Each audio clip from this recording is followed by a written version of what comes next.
사랑하는 영락교회 지체들에게 주 안에서 평화 인사를 전합니다. 오늘은 2022년 3월 18일 금요일입니다. 오늘의 묵상 본문은 출애굽기 33장 7절로 11절까지의 말씀입니다. 오늘 본문 말씀 7절부터의 말씀은 이렇게 시작합니다. 모세가 항상 장막을 취하여 진 밖에 쳐서 진과 멀리 떠나게 하고 회막이라 이름하니 여호와를 앙모하는 자는 다 진 바깥 회막으로 나아가며. 모세가 항상 장막을 취하여 할 때 장막이라고 하는 것은 이제 하오헬이라는 말입니다. 오헬이라는 게 이제 텐트죠, 영어로 하면. 하오헬이라고 해서 항상 동일한 장막을 쳤음을, 아직 성막이 이루어지기 전이에요. 그래서 임시의 성막의 의미로 장막을 취해서 쳤다는 거죠. 그렇다고 이 장막 저 장막 갔다가 그때그때 취한 게 아니라 하오헬이라는 말 그대로 누구나 딱 그 성막으로 쓰일, 회막으로 쓰일 장막을 정해져 있었다. 구별된 장막을 진 밖에 쳤다는 거죠. 진 밖에 쳤다라고 하는 것은 그것이 이제 구별되었다라는 뜻입니다. 그리고 세속과 함께 있을 수 없는, 죄 가운데 머무를 수 없는, 세상과 구별되는 그런 장소로서의 성소죠. 주님이 머물고 함께 하시는 곳입니다. 이것이 또 우리 교회의 의미예요. 우리 교회가 공동체가 삶 가운데 있고 또 주님들이 죄인과 함께 하셨죠. 예수님이. 그 의미가 주님이 죄인을 용서하시고 죄인과 함께 해주시지만 주님이 죄와 함께 머물 수 있다는 의미가 아닙니다. 그 안에 구별되고 주님께 자원하는 심령으로 나아가야 되는 것이죠. 공간적으로 이 속세와 구별된다고 하는 것, 이것이 귀한 의미입니다. 우리 교회가 마찬가지죠. 또 이 의미는 교회와 함께하고 주님 앞에 나아가는데 우리의 헌신이 필요하다는 의미이기도 해요. 헌신이라고 하기도 민망하지만 주일날 옷을 갖춰 입고 아침 일찍 일어나서 구별된 마음, 깨끗한 마음으로 기도하고 준비하며 주님 앞에 나아가는 순간까지 준비가 되는 것입니다. 주님 앞에 나아왔을 때 세상과 구별돼서 주님과 함께하는 시간을 갖는 것, 그것이 교회와 예배의 의미죠. 아마 이 봉쇄 기간 동안 우리 가정 예배를 드렸는데 경험해 보셨을 거예요. 쉽지 않다는 걸 아실 겁니다. 우리가 다 알죠. 개념적으로 알고 어떻게 드려야 되는지 알죠. 그러나 가정에서 예배를 드린다는 게 쉽지 않아요. 새벽 기도를 드리는데 꼭 교회를 가야 돼? 내가 집에 일어나서 침대 머리에 앉아서 무릎 꿇고 기도하면 되지. 그런데 해보시면 알겠지만 생각으로는 쉽지만 실제는 쉽지 않죠. 저도 가장 은혜되고 좋은 시간이 제가 집에서 출발해서 도어 투 도어로 예배 들어올 때까지, 예배당에 아침에 새벽에 올 때까지 17분이 딱 걸립니다. 정확히 17분이, 물론 돌아갈 때는 이제 훨씬 시간이 오래 걸리지만 새벽엔 차가 없으니까 딱 17분이면 도착합니다. 그런데 그 17분이 가장 은혜로운 시간인 것 같아요. 찬양을 들으면서 기도하면서 이렇게 오는데 그 17분간 기도하는 그 시간이 정말 거룩히 구별된 주님의 시간이구나 하는 걸 느끼죠. 그 시간이 있은 다음에 교회에 도착해서 이렇게 불을 켜고 문을 열고 그 다음에 십자가에 불을 켜고 앉는 순간, 그 앉는 순간 큰 은혜를 받습니다. 그 앉는 순간 굉장히 큰 은혜를 받아요. 다들 아마 경험하실 겁니다. 예배당에 들어와서 그 예배 자리에 앉는 순간, 그래서 주님, 아버지 저 왔습니다, 이렇게 인사를 하는 그 시간에 깊은 은혜를 맛보게 되는 것이죠. 그래서 이 구별되고 그 준비된 모습으로 주님 앞에 나아가는 그 시간, 그것이 귀한 겁니다. 사실 주님이 무소부지하시고 어디나 계시고 우리의 심령 가운데 우리를 만나 주시는데, 어디서 기도하던, 무릎을 꿇고 기도하던, 누워서 기도하던, 예배당에서 기도하던, 사우나에 앉아서 기도하던 다 기도죠. 그러나 우리가 실제 기도하는 우리의 마음, 우리의 공간, 우리의 시간, 이 구별된 시공간이, 우리가 육신을 가지고 있고 시공의 존재니까 그 안에서 깊은 구별된 의미, 거룩함의 의미를 느낄 수 있다라는 겁니다. 그런 의미에서 주님이 이 장막을 허락하시는 거죠. 그래서 진 밖에 쳐서 진과 멀리 떠나게 하고, 멀리 떨어져 있는 거예요. 멀리 떨어져 있어서 그 회막 가운데 나아가기 위해서는 멀리 찾아가야 되는 것이죠. 그래서 이 의미입니다. 이 깊은 의미를 우리 삶에서 이 거룩한 구별된 교회의 깊은 의미를 삶에서 깨달아 만나는 우리의 신앙의 자리가 되기를 주의 이름으로 축원합니다. 그 장막을 회막이라 이름하니, 회막이라고 하는 게 오헬 모베드라는 말인데, 오헬이라는 게 장막이라고 그랬죠. 모베드라는 말이 이제 만나다, 미팅이죠. 그래서 텐트 오브 미팅, 만남의 장막, 회막이다. 근데 이게 그 성막의 이름이에요. 성막이라고도 해석하고 회막이라도 해석하는데, 이제 아마 뒤에 주님의 말씀하신 것대로 지어질 그런 제사의 성막과 구별하기 위해서 이제 회막이다, 이렇게 더 원어의 뜻에 가깝게, 회막이라고, 미팅이라는 게 사람끼리 만난다는 의미가 아니죠. 사람이 모인다는 의미가 아니라 주님과 만난다는 의미입니다. 주님과 만나는 자리, 그래서 오헬 모베드가 성막이 되고 회막이 되는 것이죠. 회막이라 이름하니 여호와를 앙모하는 자는 다 진 바깥 회막으로 나아가며, 여호와를 앙모하는 자는 다가 콜이에요. 에브리온 후 씩더 야훼 더 갓, 뭐 이렇게 가는 거죠. 콜입니다. 모두 다 여호와를 앙모하는 자는 누구나 다 이 장막에 갈 때, 이 회막으로 나아갈 때 함께 진 밖으로 따라간다는 것이죠. 그 앞까지 가는 것입니다. 그런데 10절에 보면 각기 장막 문에 서서 예배하며 이렇게 돼 있어요. 왜 어떤 사람은 따라가고 어떤 사람은 장막 앞에 서서 예배를 드렸을까? 주님을 앙모하는 자, 주님을 더 가까이 만나고 싶은 자, 주님과 더 깊이 교제하고 싶은 자들은 회막으로 가는 것이죠. 주님의 임재가 있으니까 다 일어나서 그 회막 앞에 쓰는 것입니다. 이 임재의 비밀이에요. 우리가 임재의 경험을 하지 못하니까 예배가 뭔지를 모르는 것이죠.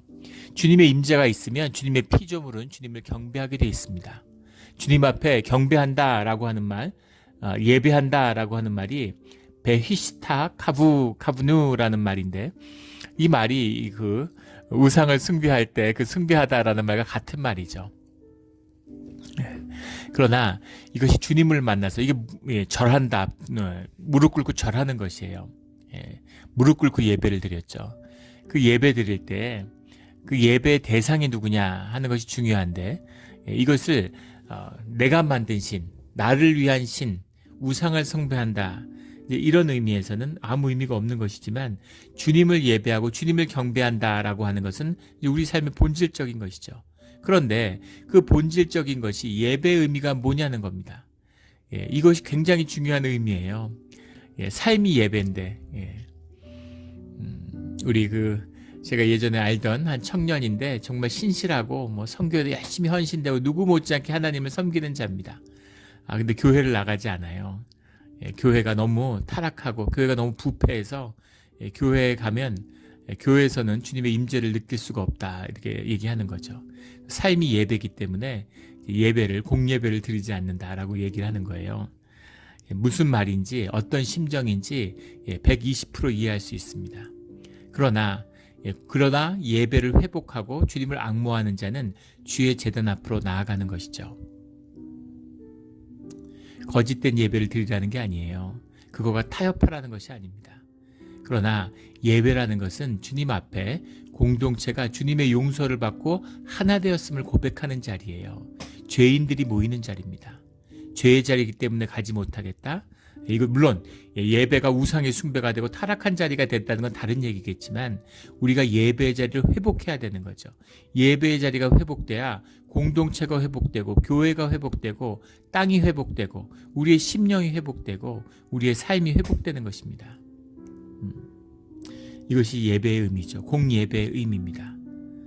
그래서 우리가 안식일로 구별되고 주님 앞에 장소로 예배당으로 구별되고 주님 앞에 보이지 않는 성전을 세우는 삶으로 준비된 그런 예배를 주님 앞에 드리러 나아가는 것이죠. 우리가 누구나 삶의 자리에서 주님 앞에 서요, 임재 앞에 주님을 경배하는 자리에 쓰죠. 그러나 그것을 구별돼서 하나님을 앙모하는 마음으로 회막으로 찾아가는 것입니다. 이것이 교회를 찾는 마음이에요. 우리 시대에 아주 중요한 말씀입니다. 교회가 타락하고 지난 반세기 동안 미국의 텔라 에반젤리스트라고 그랬죠. TV로 설교하고 헌금 걷고 이런 게 있었어요. 그래서 그건 교회가 아니다, 헌금 걷으면 안 된다, 이렇게 기성교회들이 비판했습니다.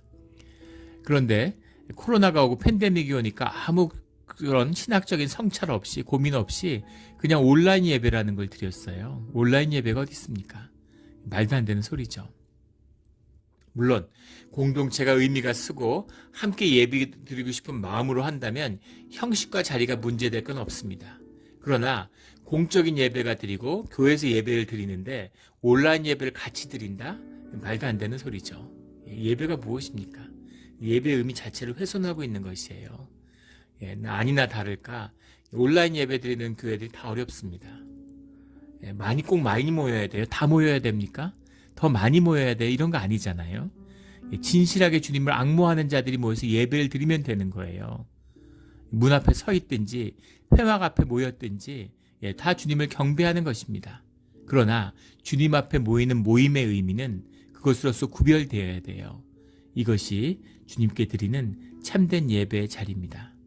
이 소중한 의미를 분별하고 지키는 우리 몬트레이 영락교회가 되기를 주의 이름으로 축원합니다. 다른 교회도 다 그렇게 하는데 세상이 다 그렇게 하는데 그런 것과 아무 의미 없죠. 누가 뭐라고 하든 세상이 뭐라고 하든 주님이 말씀하시는 그 길을 가는 거예요. 그것이 신앙입니다. 우리가 그런 신앙의 길을 성경에서 보죠. 그게 무슨 길이든 어려운 길이든 힘들 길이든 교회가 어려워질 수도 있어요. 사람이 못 모일 수도 있습니다.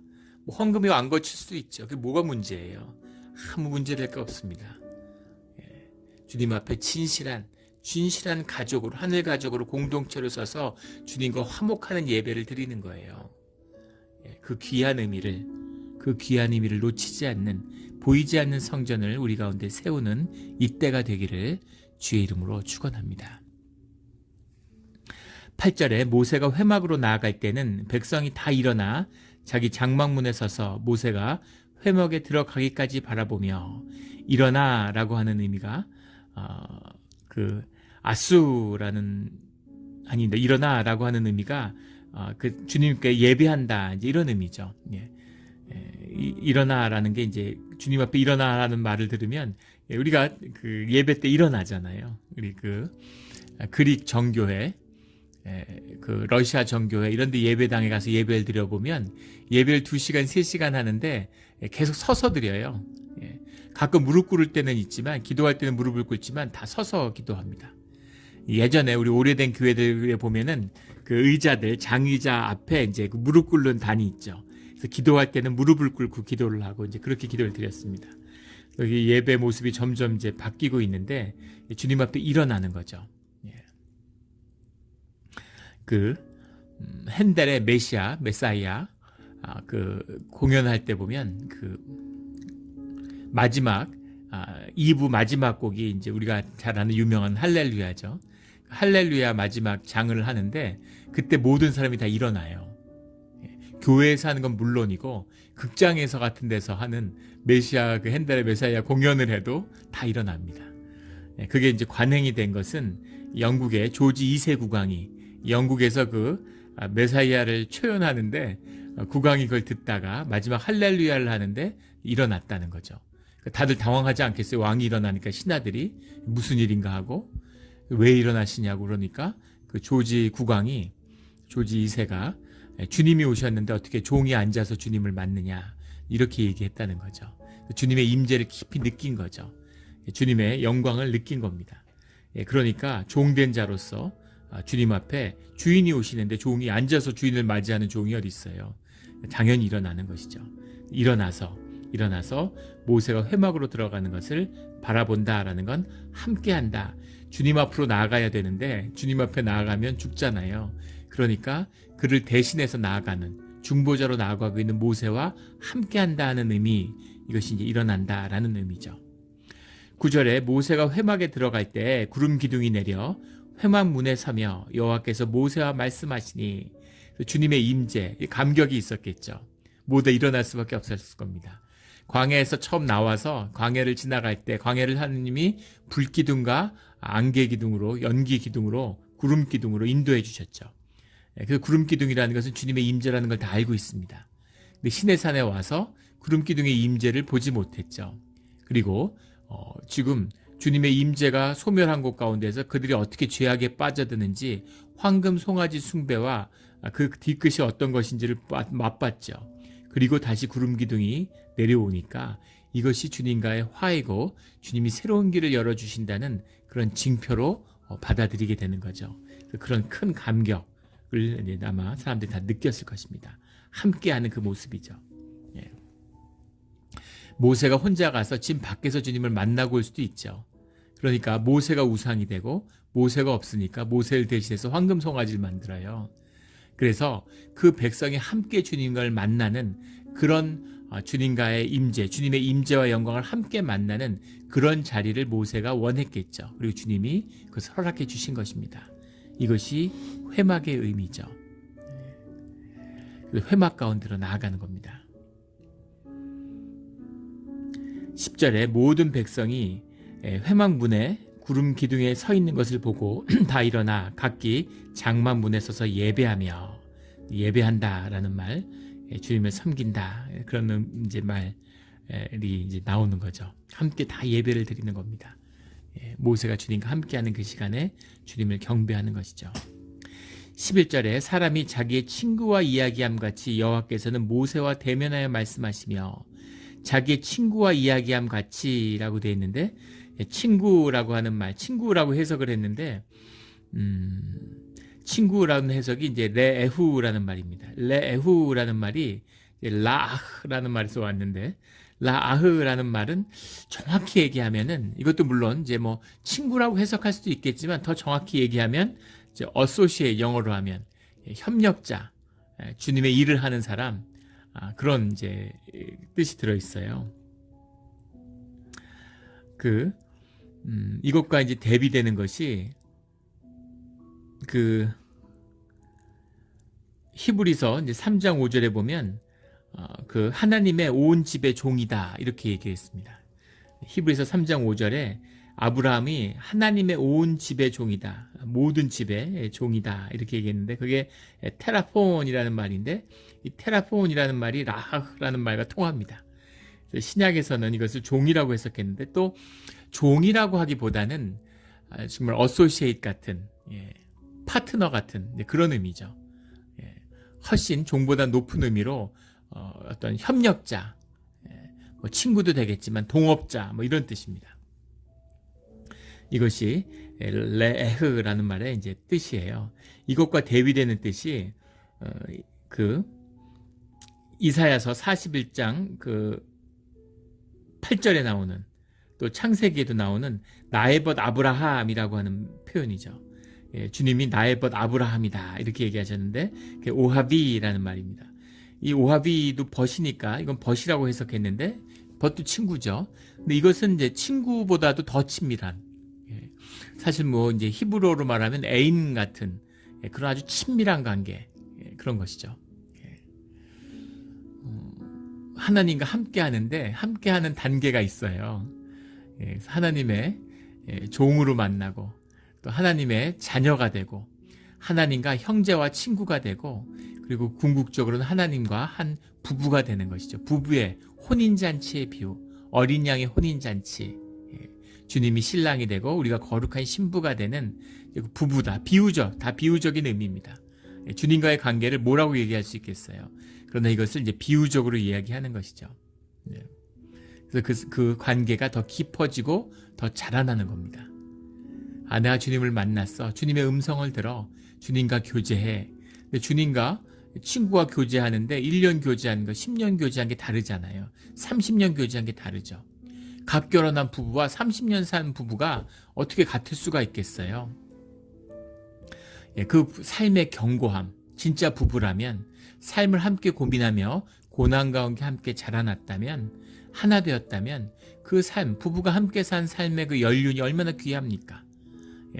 갓 결혼한 부부와, 갓 결혼한 데는 또 그것에 기쁨이 있겠죠. 설레임이 있을 수 있고 하지만, 그 부부의 견고함, 그 부부의 하나됨이라고 하는 그 깊은 뜻에서 보면 30년 된 부부와 비교할 수 없는 것이죠. 그것처럼 그 관계가 변화되고 자라가는 것입니다. 그 깊은 의미가 이 뜻에 담겨 있죠. 그래서 이 아브라함이 오하비라고 하는 것, 더 깊은 관계예요. 더 깊은 관계로 들어가야 되는 것이죠. 주님과 주님의 거룩한 신부가 되는 그런 꿈을 꾸고 그런 소망을 이루어가는 우리의 믿음의 자리가 되기를 주의 이름으로 축원합니다. 친구와 이야기함 같이 여호와께서 모세와 대면하여라고 하는 말이 이제 파님 엘 파님이라는 말인데 말 그대로 페이스 투 페이스입니다. 근데 얼굴과 얼굴을 맞대었느냐? 하나님의 얼굴이 없으시죠. 하나님의 얼굴이라는 것은 이제 믿음의 표상이고 상징적인 표현이지 주님은 영이신데 무슨 얼굴이 있겠어요. 얼굴이라는 건 육신의 것이잖아요. 그런데 그런 친밀함으로 그렇게 직접적인 주님의 계시를 받았다. 주님이 무슨 당나귀를 통해서도 말할 수 있고 무슨 까마귀를 보내실 수도 있고 또 무슨 꿈을 통해서 말씀하실 수도 있고 그렇게 선지자를 통해서 대언하실 수도 있는데 그런 것이 아니라 그렇게 주님이 직접 말씀하셨다. 직접 계시로서 레마로서 주님이 바로 말씀해 주신다라는 이 의미가 파님 엘 파님이라고 얘기하는 거죠. 얼굴과 얼굴을 바로 맞대지 않았다라는 말은 우리 뒤에 가면 다룰 33장에 23절에 가면 내가 내 등을 볼 것이요 얼굴은 보지 못하리라 이런 말씀도 나오고 20절에 가면 내가 내 얼굴을 보지 못하리니 나를 보고 살 자가 없음이니라 이렇게 말씀하고 계세요. 그래서 그 얼굴을 직접 보았다 이런 의미는 아니겠죠. 그런데 그렇게 얼굴과 얼굴을 대면해서 이야기하는 것처럼 그렇게 주님의 말씀을 듣는다 이런 의미죠. 예전에 한 유명한 신학자고 독일의 목사님인데 한국 교회를 방문하셨는데 이분이 이제 큰 충격을 받았다 이런 말씀을 하시는 거예요. 우리 교회는 그렇지 않은데 이제 한국 교회 보면 통성기도라고 하잖아요. 통성기도의 유익이 있습니다. 우리가 심령을 토해내고 우리의 영이 자라나게 하는 굳건하게 하는 그런 힘이 있어요. 또 우리의 생각을 쫓고 마음을 붙드는데 통성기도만한 것이 없죠. 통성기도의 때가 있는데 근데 우리 교회는 통성기도 하시는 분이 없어요. 우리 새벽기도 할 때도 다 침묵으로 기도를 합니다. 그래서 제가 그렇게 하기 때문에 다 그렇게 하시나 이런 생각도 들고 내가 통성기도를 좀 할까 이런 생각도 해본 적이 있었는데 통성기도의 유익이 있고 또 방언기도의 유익이 있을 수도 있죠. 여러 기도의 유익과 그 단계가 있습니다. 그런데 이제 그 독일 목사님이 통성기도를 보고 충격을 받은 게 기도라는 거는 우리의 심령의 기도고 영에서 주님을 만나는 건데 주님이 대면한 듯이 페이스 투 페이스로 말씀하시는 시간인데 왜 소리를 지르냐고 얼굴을 마주하고 소리를 지르는 사람이 어딨냐 대화하는데 소리 지르는 사람이 어디 있느냐고 맞는 말씀이죠. 이렇게 친밀하게 대면해서 주님의 음성을 듣는 그런 기도를 드릴 때 우리가 소리를 지르고 통성으로 기도할 필요가 없죠. 또 주님이 침묵하실 때 우리가 부르짖을 수 있는 것입니다. 우리가 마음이 애통할 때 부르짖을 수 있는 것이죠. 그래서 좋고 나쁜 것이 아니라 그때 우리에게 주어진 하나님의 은혜일 뿐입니다. 그런데 그런 기도가 있는 것이죠. 우리 예전에 테레사 수녀님이 이제 기도를 하고 나오면 사람들 테레사 수녀님이 워낙 이제 그 사람들에게 존경받고 사랑받았으니까 심지어 이제 또 워낙 유명세 노벨 평화상을 받고 유명인이었잖아요. 셀럽이죠. 그러니까 또 테레사 수녀를 한번 보려고 사진을 한 장 찍어 가려고 그 새벽에 이제 새벽 기도를 하고 나오는데 밖에 관광객들까지도 쭉 줄을 치고 기다렸다 그래요. 유명인인 거죠. 이제 얼굴 보려고 이렇게 사람들이 기다렸답니다. 수백 명씩 기다리는 거죠. 테레사 수녀님이 나오면 오늘은 무슨 기도를 드리셨냐고 이렇게 사람이 물어보면 테레사 수녀님이 오늘은 아무 기도도 안 드리고 그냥 주님 앞에서 가만히 주님이 하시는 말씀을 듣기만 했다고 그렇게 얘기하신다는 거예요. 그러면 사람들이 다 눈이 동그래져서 그럼 주님이 뭐라고 말씀하시더냐고 이렇게 물어보면 테레사 수녀님이 주님도 아무 말씀 안 하고 그냥 가만히 계셨다고 가만히 앉아있는 그 시간이 너무너무 귀하고 좋았다 이렇게 얘기하신다는 거죠. 얼마나 귀한 것입니까? 부부가 30년, 40년, 50년을 사는 거죠. 저희 아버지 어머니도 이제 50년을 넘게 사셨는데 두 분 다 이제 80이 넘으시니까 저희 아버지는 책 읽는 걸 굉장히 좋아하시는 분이에요. 저도 아버지 영향을 많이 받은 것 같습니다. 학자가 되셨으면 더 좋으셨을 텐데 평생 또 학자셨죠. 사실 평생 공부하고 책 읽고 그런 한문, 원전 같은 거, 고전 같은 걸 읽고 공부하셨어요. 늘 공부하시던 네, 그런 책을 읽고 있는 책상 뒤에 아버지의 뒷모습을 많이 봤습니다. 그런데 이제 나이가 드시니까 눈이 아프고 눈도 귀에 안 들어오고 TV 같은 거 평생 안 보셨는데 나이가 드시니까 어머니하고 앉으셔서 TV 드라마를 같이 보시는 거예요. 아침 드라마 같은 거 두 분이 이렇게 앉아서 보시는데 그게 그렇게 좋아 보였습니다. 예. 두 분이 뭐 그렇게 대화하고 그러지 않으시는데 두 분이 그렇게 같이 보시는 게 그렇게 평화롭고 좋아 보여요. 예. 그런 깊은 정, 부부의 시간이 있는 것이죠. 예. 이게 함께하는 페이스 투 페이스, 파님 엘 파님이라고 하는 친밀한 대면 관계죠. 친밀한 관계입니다. 이 주님과 함께하는 비밀이에요. 이 비밀을 우리 한 교회 집사님이 그런 고백을 하시던데, 안수 집사님이 기도를 이제 예전에 기도를 몰랐고 새벽 기도를 왜 하는지 몰랐다고. 근데 피택 안수 집사가 되셔서 새벽 기도를 처음 나오시는데, 그리고 이 기도 이게 의식을 잠재우고 영이 열리는 거죠. 잠을 자는 것도 아니고 깨어 있는 것도 아닌 그런 상태에서 깊은 그런 달콤함 같은 거를 느꼈다, 이런 얘기를 하시더라고요. 그래서 이게 참 좋구나, 이 시간이 너무너무 좋구나, 그래서 이렇게 기도를 하나 보다라는 걸 처음 느꼈다, 이런 얘기를 하셨어요. 정말 감사하고 은혜로운 거죠. 영이 깨어 있는 것입니다. 그게 깨어 있는 거예요. 깨어라, 깨어서 기도해라, 깨어라. 우리 생각, 의식으로, 내 의지로 그렇게 중언부언하지 말고 깨어서 기도해라. 우리 심령이 깨어난 상태가 되어야 된다라는 그 깨어남이죠. 거기서 주님을 영으로 만나는 거죠. 친밀함을 느끼는 겁니다. 이거보다 좋은 건 없죠. 이거보다 기쁜 건 없습니다. 이게 우리 존재의 비밀이에요. 모세한테 그 말씀을 듣는 거죠. 모세는 진으로 돌아오나 그 시간을 갖고 모세가 진으로 돌아오는데 눈의 아들 젊은 수종자 여호수아는 회막을 떠나지 아니하니라. 굉장히 중요한 말씀입니다. 눈의 아들 젊은 수종자 여호수아는 회막을 떠나지 아니하니라. 이 말씀을 왜 남기셨을까? 눈의 아들이라고 하는 것은 이제 에브라임 지파라는 얘기죠.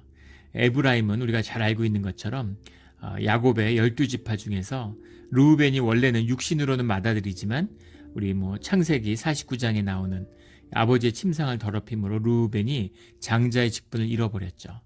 장자의 직분을 요셉이 잇게 됩니다. 요셉의 아들이 에브라임이고 에브라임이 장자의 지파죠. 우리 사무엘도 에브라임 지파에서 나왔는데 이 눈의 아들이라는 건 그 의미가 들어있습니다. 그런데 젊은 수종자 여호수아, 수종자라는 건 우머사로토라는 말인데, 우머사로토라는 말이 그 회막을 관리하는 자다라는 의미예요. 회막의 관리인입니다.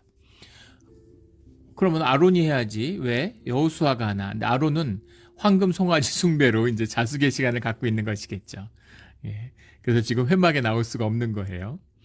그리고 이제 회개의 시간, 아마 그런 시간을 갖고 있을 것이라고 보고 그 일을 여호수아가 하는 것이죠. 여호수아는 모세를 대동하고 시내산에 갔다 오고 주님을 섬기는 그 자리 가운데 있어서 이 회막을 관리하는 자가 되어 있는 겁니다. 제사장의 역할을 지금 하고 있는 거죠. 그런데 왜 젊은 수종자일까? 젊음이라는 게 말이 나르라는 말인데 나르의 의미를 왜 붙였을까라는 것에 대한 여러 논란이 있습니다. 나르라는 의미가 물론 젊음이 있는데 어린아이 같은 아주 젊은 사람, 이제 그런 의미를 가지고 있기도 한데 그렇게 젊지는 않았을 거예요. 여호수아가 이미 지도자고 사람들을 이끌어서 전쟁을 인도하고 있기 때문에 최소한 30은 넘었다고 봐야 되죠. 근데 30 이하의 사람을 나르라고 부르지 않는데 왜 나르라고 했을까라는 겁니다. 우리 뒤에 역대기 이런 데 읽어보면 나르란 말이 자주 나와요. 그래서 무슨 젊은 아이의 아는 의미로 해석하기도 하고 여러 종 같은 의미로 해석하기도 하고 여러 가지로 해석을 합니다. 근데 젊은 수종자라는 나르의 의미가 독신의 의미였을 것이다. 여호수아가 주님 앞에 자신의 삶을 드린 그런 독신자였을 것이다. 이런 식의 해석도 있습니다. 그런 해석이 있는가 하면 말 그대로 그냥 수종자의 의미, 이 수종자의 의미로 나르를 쓰기도 하기 때문에 젊은 수종자, 우모사로토우라는 말과 나르가 붙어서 그냥 젊은 수종자라는 것이 모세를 섬기고 이를 옆에서 돕는 그런 시종의 의미가 있었을 것이다 라는 해석도 있습니다. 그런데 이것이 젊은 수종자가 원문을 보면 붙어 있지 않아요. 그 앞에 러 머사토우 빈 오브 눈 그 다음에 나르 이렇게 나갑니다. 러 머사토우 여호수아 빈 오브 눈 그 다음에 나르가 뒤에 붙었어요. 그 뒤에 굳이 나르를 뒤에 붙인 것은 그것이 수종자의 의미는 아닐 것 같습니다. 원문을 보면은 그게 젊은 수종자가 붙어서 수종의 의미로 쓴 건 아니고 칼빈 같은 사람이 그렇게 해석을 했는데 이것이 이제 상대적으로 젊은 시내산에 같이 올라갔던 장로들이 있잖아요. 장로들은 아무래도 뭐 장로가 꼭 나이가 많아야 되는 것은 아니지만 장로님들은 대부분 이제 연장자들이 많죠. 그게 자연스러운 순리고 그렇게 되기가 쉽잖아요. 그래서 이 뭐 장로라는 말 그 단어 그 자체에도 그 의미가 들어 있는 것처럼 그 가운데서 젊은 사람이다. 상대적으로 지도자고 또 회중의 대표 가운데 그 중에서 젊은 사람이다. 상대적으로 젊었다라는 그런 의미로 젊음이 들어갔다라고 해석하는 해석이 있습니다. 그 해석이 가장 설득력이 있지 않나 싶어요. 상대적으로 젊은 것이죠. 그 젊은 여호수아가 회막을 떠나지 아니하니라 이렇게 되어 있습니다. 여호수아는 회막을 떠나지 아니하니라. 여러 가지 의미가 들어있는데 여호수아는 하나님과 함께하는 이 시간의 의미를 알았다는 겁니다. 회막의 일이 끝났는데 자기가 맡은 일, 회막을 섬기는 일, 수종자의 일이 끝났고 모세가 회막을 떠났는데 여호수아는 회막을 떠나지 않는 거예요. 회막을 왜 떠나지 않겠습니까? 예배가 끝나고 기도의 시간이 끝났는데 예배당을 지키고 있는 겁니다. 우리 교회에도 주중에 찾아와서 교회에 있고 또 예배당에 와서 기도드리고 이런 분들 계시죠.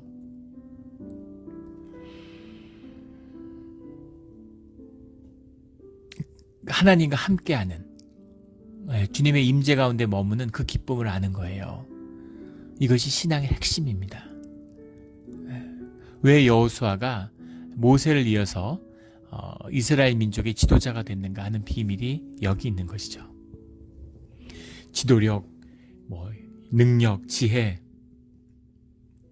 기쁨, 삶의 평화, 형통의 길, 많은 형태로 표현하지만 그 모든 것의 그 중심이 되는 하나는 주님의 맛을 본 거예요. 임재의 맛이 뭔지를 아는 겁니다. 그래서 교회에 있는 거죠. 이것입니다. 이 코로나 팬데믹을 지나고 봉쇄가 풀리고 나니까 교인들이 미국에서 전체적으로 한 반 줄었다고 그래요. 기가 막힌 얘기죠. 근데 사실은 10분의 1로 줄었다고 해도 전혀 놀라지 않았을 겁니다. 2분의 1이 교회에 나온다는 사실이 사실 더 놀라운 거예요. 바벨론의 유수가 끝났을 때 보통 10분의 1이라고 얘기하지만 사실은 100분의 3이죠. 주님의 성전을 돌이킨 사람은 100분의 3밖에 되지 않아요. 그런데 놀라운 것은 돌아오는 사람이 있다는 겁니다. 성전을 그리워하고 바벨론의 강가에서 예루살렘을 그리워하며 눈물 흘리는 자들이 있다는 것이죠. 이것이 주님이 함께하는 비밀이에요. 교회를 왜 안 나오냐? 아무개가 왜 교회를 안 나오냐? 누구는 왜 교회를 평생 교회 나왔는데 왜 1년 교회 안 나왔다고 이제 교회를 안 나오느냐? 이유가 100가지가 되겠죠. 그런데 하나로 이야기할 수 있습니다. 그 하나의 이유가 뭘까요? 우리가 매일 밥을 먹어요. 머리가 아픈 두통의 이유가 300가지가 넘는다고 그러죠. 의학적으로.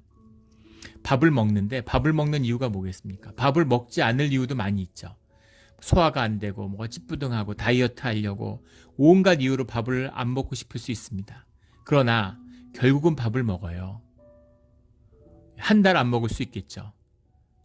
그러나 2달 안 먹을 수 있을까요? 그럴 수는 없습니다. 한 달 밥 안 먹으면 잘못하면 죽어요. 40일 금식도 하지만 굉장히 위험한 것입니다. 목숨을 거는 거예요. 밥을 결국은 먹는 이유가 뭐겠습니까? 제가 지금도 잊을 수 없는 순간인데 집사람을 화장하고 온 날이에요.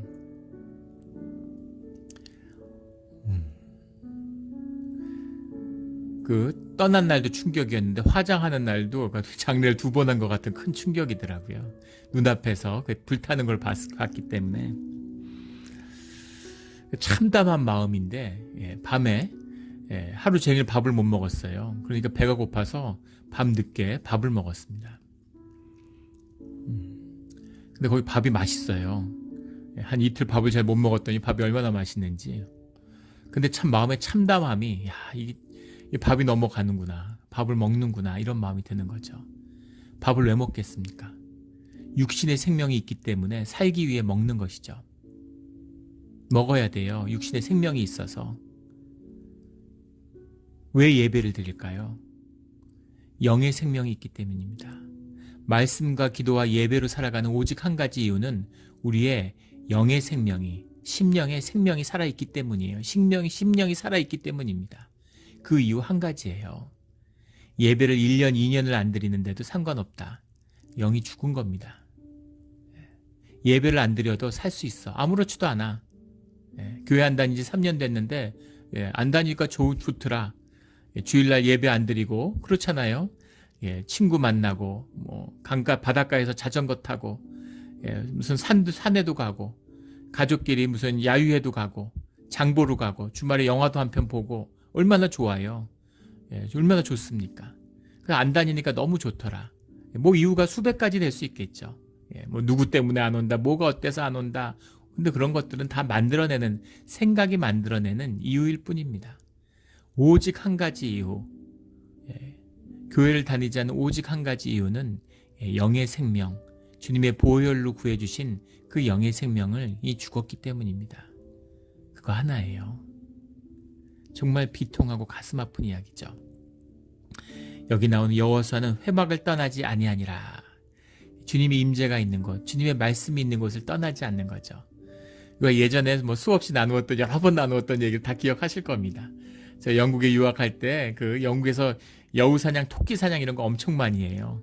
덤블링 다 초지니까 토끼가 무지무지하게 많은 거죠. 그러니까 여우도 많고. 그러니까 토끼사냥, 여우사냥 이런 걸 하는데 그 사냥개들을 갖고 사냥을 하는 거예요. 사냥개들을 수십 마리를 쭉 세워놓는데 사냥은 다 사냥개들이 하는 겁니다. 사람들이 사냥한다 그러는데 엽총 들고 그냥 뒤 쫓아다니는 거예요.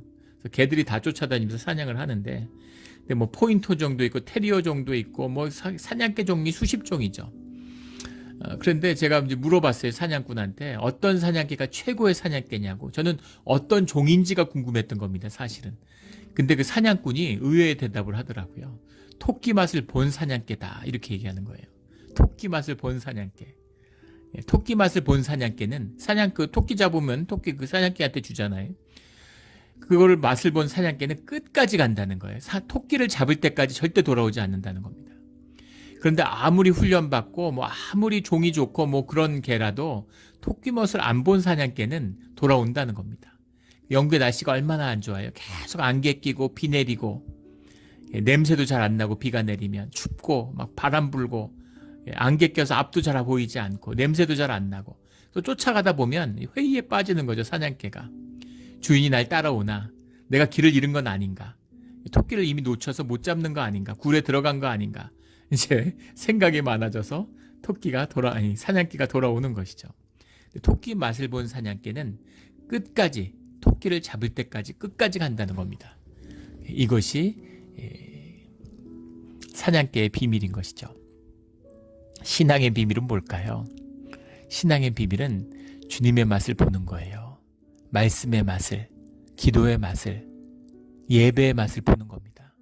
이 진짜를 맛본 신자는 어떤 고난과 시련이 있어도 끝까지 가는 겁니다. 주님이 계신 곳까지, 주님이 인도하시는 곳까지 끝까지 가는 거예요. 물론 주님이 함께 하시고 주님이 인도해 주시기 때문에 주님이 계셔서 갈 수 있는 것이죠. 그런데 결코 주님이 놓지 않는 손을 내가 놓는 법은 없는 거죠. 끝까지 가는 겁니다. 주님의 맛을 꼭 보는, 종교 흉내내고 평생 뭐 4대째 무슨 모태신앙이고 교회 평생 다녀도 아무 소용없어요. 그런 게 중요한 게 아닙니다. 그 종교의가 거짓이 되면 바리새인과 뭐가 다릅니까? 사두개인과 뭐가 달라요? 주님의 맛을 보고 진짜 신앙, 목을 꺾고 십자가에 보혈로 덮고 주님께 순종하고 말씀으로 먹고 살아가는 진짜 신앙이 되는 것이죠.